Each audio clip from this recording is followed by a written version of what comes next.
Guys, you know we love talking the NFC East here. It's the glamour division, but it's also a division this year that seems pretty evenly contested the way the soup is cooking right now. So let's look at the quarterbacks. And Kim, let's start with you, the most intriguing quarterback right now. I'm going to surprise you, Steve Wyche. I believe it is the Rookie of the Year, the reigning Rookie of the Year, a guy who had a terrific season, completing 68% of his passes, 23 touchdowns, and just 4 interceptions, and that's Dak Prescott. Wow. To a degree, he led a charmed life, right? Only 4 picks on the year, and he was terrific in leading the Cowboys to the playoffs. I just think that what he does now, what does he do for an encore, intrigues me. Yeah, I'm going to go with that as well, but for a different reason. Not just what does he do now, but where's the ceiling for Dak Prescott? Where does he go? Because he was really good, but really more of a talented game manager last year. I want to see, can he take that next step and get to where the Tom Brady's are, the Aaron Rodgers live? Because Des Bryant was not a big part of this offense last year.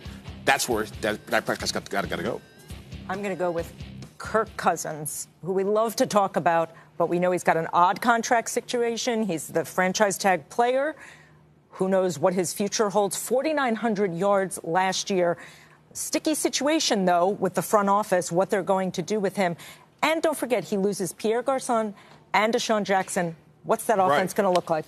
I think it's his last year in the division, and I'm going to boringly agree on Dak. And the regular season was impressive, and if you told me, look, he's going to lose in the first round as a favorite at home to Aaron Rodgers and the Packers, I would have said, yeah, that makes sense, especially because a rookie in that situation could tighten up. But if he was going to lose, it was the best possible outcome for Cowboy fans because the kid had so much poise in that game, brought them from behind in the fourth quarter, tied it up, and only a miraculous Aaron Rodgers completion on the run ended it in regulation and some long field goals. But that, to me, in defeat, showed me more, or convinced me more, that Dak Prescott is the real deal. I'm going in a different direction, but Dak Prescott, to me, is going to have to do more because that defense has fallen apart. They're going to have to score more points. I think that passing game is going to have to open up.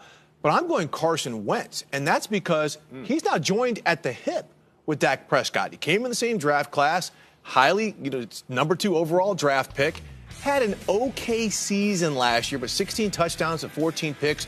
We heard the report Doug Peterson wants to open up the playbook. He's got to show us something because Dak Prescott opened up the gates. Every other quarterback, Eli is established. Kirk Cousins, he's the guy who's about to break the bank. He's done something. So I think Carson Wentz to me because why not the Philadelphia Eagles this year? They went out and got Alshon Jeffrey.